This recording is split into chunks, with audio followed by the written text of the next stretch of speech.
एक बारी एक लड़की कार चला रही थी। पास में उसके पिताजी बैठे थे। रास्ते में एक भयंकर तूफान आया। उसने अपने पिताजी से पूछा कि अब हम क्या करें। पिताजी ने कहा कार चलाती रहो। लड़की ने कहा तूफान में कार चलाना बहुत मुश्किल हो गया है और तूफान और भयंकर हो गया है, अब मैं क्या करूं। पिताजी ने कहा कार चलाती रहो। थोड़ी आगे जाने के बाद लड़की ने देखा तूफान की वजह से गाड़ियां रुक गई हैं। उसने फिर अपने पिता से कहा कि मुझे अपनी गाड़ी रोक देनी चाहिए, मैं मुश्किल से देख पा रही हूँ, ये तूफान बहुत भयंकर है। और सबने अपनी गाड़ियां रोक दी हैं। उसके पिता ने फिर कहा कार रोकना मत, बस चलाती रहो। अब तूफान ने और भयंकर रूप ले लिया था, पर लड़की ने कार नहीं रोकी। कुछ किलोमीटर आगे जाने के बाद लड़की ने देखा कि तूफान रुक गया है और सूरज निकल आया है। अब उसके पिता ने कहा कि तुम कार रोक सकती हो और बाहर आ सकती हो। लेकिन लड़की ने कहा अब क्यों। पिता ने कहा अब तुम बाहर आओगी तो देखोगी जो लोग रास्ते में रुक गए थे वो अभी भी तूफान में फंसे हुए हैं, क्योंकि तुमने तूफान का सामना किया और कार नहीं रोकी, इसलिए तुम तूफान के बाहर हो और वो लोग अभी भी तूफान में ही फंसे हुए हैं। इस कहानी से सीख मिलती है कितनी भी मुश्किलें तुम्हारे सामने क्यों ना आए, बस चलते रहो अपने सपनों को पूरा करने के लिए। एक दिन तूफान थम जाएगा, मुश्किलें पीछे रह जाएंगी, तुम आगे निकल जाओगे। दूसरी कहानी। एक लड़का जिसे दौड़ने का बहुत शौक था, वो कई रेस में हिस्सा ले चुका था, लेकिन वो कभी भी रेस पूरी नहीं करता था। एक दिन उसने ठान लिया चाहे कुछ भी हो जाए रेस ज़रूर पूरी करेगा। अब रेस शुरू होती है, लड़के ने भी दौड़ना शुरू किया। धीरे धीरे सब आगे निकल रहे थे, मगर अब वो लड़का थक गया था, वो रुक गया। फिर उसने खुद से बोला अगर मैं दौड़ नहीं सकता मैं कम से कम चल तो सकता हूँ। उसने ऐसा ही किया। वो दौड़ नहीं रहा था, पर वो आगे ज़रूर बढ़ रहा था। पर थोड़ी आगे चलने के बाद वो थककर गिर गया। उसने खुद को बोला आज कैसे भी करके वो रेस पूरी ज़रूर करेगा। वो जिद करके वापस उठा और लड़खड़ाते हुए चलने लगा और आखिरकार वो रेस पूरी कर गया। माना कि वो रेस हार चुका था, पर वो आज बहुत खुश था, क्योंकि आज वो खुद से जीत गया था। ऐसे ही लोग बाहर जीतना चाहते हैं और हार जाते हैं, क्योंकि वो खुद से पहले ही हारे हुए होते हैं। इसलिए पहले खुद पर फतेह हासिल करो, फिर दुनिया पर। तीसरी कहानी। दो दोस्त, एक की उम्र 15 साल, एक की उम्र 10 साल थी। एक दिन वो खेल रहे थे। खेलते खेलते गांव से दूर जंगल में जा पहुंचे। जंगल में उनके साथ हादसा ये हुआ कि उनमें से जो बड़ा दोस्त था वो एक कुएं में गिर गया। कुआं खाली था, लेकिन वो छोटा लड़का बहुत परेशान हुआ, क्योंकि उसका दोस्त मुसीबत में था और दूर दूर तक मदद करने वाला कोई नहीं था। वो बहुत चिल्लाया और मदद की गुहार लगाई, लेकिन उसकी सारी कोशिश बेकार थी। उसके बाद उसने दिमाग लगाया और देखा तो उसे बाल्टी और एक रस्सी दिखाई दी। उसके बाद उसने बाल्टी कुएं में लटकाई और अपने दोस्त से कहा कि वो उसमें बैठ जाए, उसे उसकी मदद से खींचने की कोशिश करेगा।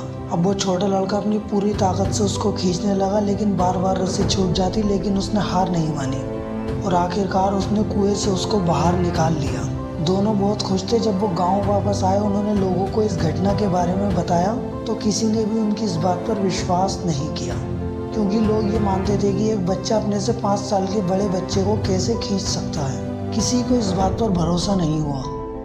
थोड़ी देर में एक बुजुर्ग वहाँ आए। उन्होंने कहा क्या हुआ, ये बच्चे सच ही तो बोल रहे हैं। लोगों ने कहा बात ये नहीं है कि ये बच्चे सच बोल रहे हैं या झूठ बोल रहे हैं, बल्कि बात सिर्फ इतनी सी है कि ये बच्चा ये सब कैसे कर पाया, इसके अंदर इतनी ताकत कहाँ से आई।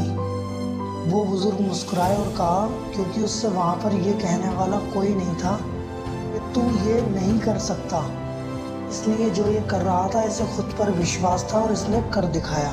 इस कहानी से ये सीख मिलती है कहीं आपके पास ऐसे लोग तो नहीं हैं जो आपको डिमोटिवेट करते हैं, आपको हल्के में लेते हैं। अगर ऐसा है तो डिलीट बटन दबा के अपनी लाइफ से उन्हें डिलीट कर दो, क्योंकि आप ऐसे लोगों के बिना परफेक्ट हो। चौथी कहानी। एक राजा अपने राज्य से लंबी यात्रा के लिए निकलता है, तो सारे गाँव वाले राजा को पानी के जहाज तक छोड़ने आते हैं और एक आदमी राजा के पास आता है और कहता है राजा साहब जब आप जंगल से होते हुए जाओगे तो आपको 2 फुट का एक आदमी मिलेगा और वो आपको लड़ने के लिए आपको चैलेंज करेगा। आप उसे जान से मारे बगैर आगे मत बढ़ना। अब राजा उस आदमी की बात मानकर यात्रा के लिए निकल पड़ता है। जब वो 2 दिन बाद जंगल में पहुंचता है तो उसे वो 2 फुट का आदमी मिलता है जो उसे गाँव वाले ने बताया था, और वो राजा को लड़ने के लिए चैलेंज करता है। अब राजा उस 2 फुट के आदमी से लड़ने के लिए तैयार हो जाता है। लड़ाई शुरू होती है। थोड़ी देर में लड़ाई खत्म होती है और राजा जीत जाता है। लेकिन जब उसे जान से मारने की बारी आती है तो राजा कहता है इस 2 फुट के आदमी को मारने में कैसी महानता, और उसे छोड़कर आगे बढ़ जाता है। 2 दिन बीतते हैं और वो आदमी राजा के सामने फिर आता है, लेकिन अब वो 4 फुट का था उसने फिर राजा को लड़ने के लिए चैलेंज किया। राजा ने चैलेंज एक्सेप्ट किया। थोड़ी देर में लड़ाई राजा जीत जाता है, लेकिन इस बार भी राजा उसे छोड़ देता है, ये कहकर कि इसे मारने में कौन सी महानता। 2 दिन बीते, वो आदमी फिर राजा के सामने आता है, लेकिन अब वो 6 फुट का था। उसने फिर राजा को चैलेंज किया। लड़ाई शुरू हुई। थोड़ी देर में लड़ाई राजा जीत गया, लेकिन राजा ने इस बार भी उसे छोड़ दिया। अब इसी तरह राजा उसे छोड़ता गया। वो आदमी हर बार 2 फुट बढ़ जाता और ऐसे ही करते करते वो एक दिन राजा से भी बड़ा हो गया। उसने फिर राजा को लड़ने के लिए चैलेंज किया, लेकिन इस बार राजा डर गया। लेकिन राजा ने इस बार फिर चैलेंज एक्सेप्ट किया। लड़ाई शुरू हुई, लेकिन इस बार राजा बहुत जख्मी हो गया। राजा का एक हाथ टूट गया, लेकिन इस बार राजा ने उस आदमी को जिंदा नहीं छोड़ा। इस कहानी से हमें ये सीख मिलती है कि राजा उस 2 फुट के आदमी को अगर पहली बार में ही मार देता तो वो राजा पर इतना भारी नहीं पड़ता और ना ही राजा को अपना एक हाथ गंवाना पड़ता। अब मुझे आप बताओ, महानता किस में थी राजा के लिए? ऐसे ही हमारी लाइफ में छोटी छोटी प्रॉब्लम्स आती हैं और हम उन्हें छोटा समझकर छोड़कर आगे बढ़ जाते हैं, लेकिन वो आगे और बड़ी हो जाती हैं। इसलिए प्रॉब्लम छोटी हो या बड़ी, उन्हें वहीं पर किल कर दो, फिर आगे बढ़ो। 5वीं कहानी। एक पहलवान जैसा हट्टा कट्टा लंबा चौड़ा आदमी एक स्टेशन से उतरता है। उसने एक टैक्सी वाले से कहा कि मुझे माल रोड जाना है। टैक्सी वाले ने कहा 200 रुपये लगेंगे। उस पहलवान आदमी ने बुद्धिमानी दिखाते हुए कहा कि इतनी पास के 200 रुपये? तुम टैक्सी वाले तो लूट रहे हो, मैं अपना सामान खुद ही उठाकर चला जाऊंगा। वो आदमी काफ़ी दूर तक अपना सामान लेकर चलता रहा। कुछ देर बाद उसे वही टैक्सी वाला मिला। अब उस आदमी ने फिर टैक्सी वाले से पूछा कि भैया अब तो मैंने आधा रास्ता तय कर लिया है, अब कितने पैसे लोगे? टैक्सी वाले ने कहा 400 रुपये। आदमी ने कहा पहले 200 अब 400, ऐसा क्यों?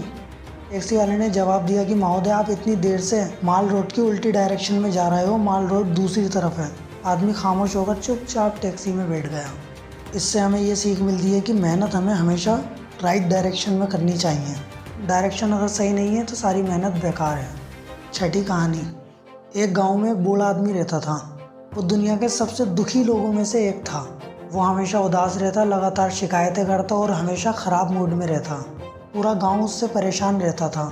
उम्र बढ़ने के साथ उसके शब्द और जहरीले होते जा रहे थे। लोग उससे बचते थे क्योंकि उसे देखकर खुद का मूड ख़राब हो जाता था। लेकिन एक दिन जब वो 80 साल का हुआ तो एक अजीब खबर सुनने में आई। लोगों की सुनने में आया कि आज बूढ़ा आदमी खुश है और वो किसी भी चीज़ के बारे में शिकायत नहीं कर रहा है। पूरा गाँव इकट्ठा हुआ और सब इस बदलाव की वजह जानना चाहते थे। लोगों ने बूढ़े आदमी से पूछा कि बाबा आपको क्या हुआ, आप में इतना बदलाव कहाँ से आया? बूढ़ा आदमी बोला कुछ खास नहीं, 80 साल तक मैं हर चीज़ को ठीक करने में लगा रहा, लेकिन ये बेकार था। फिर मैंने उन चीज़ों को छोड़कर जिन्हें मैं ठीक नहीं कर सकता, मैंने फैसला किया कि वर्तमान जीवन का आनंद लेना शुरू किया जाए, इसलिए मैं अब खुश हूँ। इससे हमें ये सीख मिलती है हम ज़्यादा टाइम उन चीज़ों की शिकायतें करने में गंवा देते हैं जो हम ठीक नहीं कर सकते, और जो हम ठीक कर सकते हैं यानी अपने आप को, उस पर हमारा ध्यान नहीं होता। इसलिए जो सही कर सकते हो वो करो, और जिसे सही करना तुम्हारे हाथ में नहीं है उसे छोड़ दो। 7वीं कहानी। एक दिन एक आदमी सुबह सुबह टहलने के लिए निकला और उसने गली में एक लड़के को सफाई लगाते हुए देखा। वहाँ के कुछ कुत्ते उस पर भौंक रहे थे। उस आदमी ने उस लड़के की इस बात पर गौर किया। भौंकते हुए कुत्तों को देखकर ना तो उसके चेहरे पर कोई डर था और ना ही उन कुत्तों की तरफ उसका ध्यान था। वो लड़का बस अपना काम कर रहा था। लड़का दूसरी गली में जाता है और दूसरी गली के कुत्ते भी उसे देखकर भौंकने लगते हैं, लेकिन वहाँ पर भी उसने उन कुत्तों पर ध्यान न दे करके अपना काम करता रहा। और ऐसे ही उस लड़के ने गली की सफाई करके कुछ पैसे कमा लिए और भौंकने वाले भौंकते रह गए। इस कहानी से हमें ये सीख मिलती है, लोग क्या कह रहे हैं तुम क्यों सुन रहे हो। लोगों का काम आपको पता है और आपका काम है इग्नोर करना। आज की वीडियो में इतना ही। आपको कौन सी स्टोरी अच्छी लगी मुझे कमेंट करके ज़रूर बताना, और सब्सक्राइब किए बगैर मत जाना। Wish you all the best. मिलते हैं नेक्स्ट वीडियो में।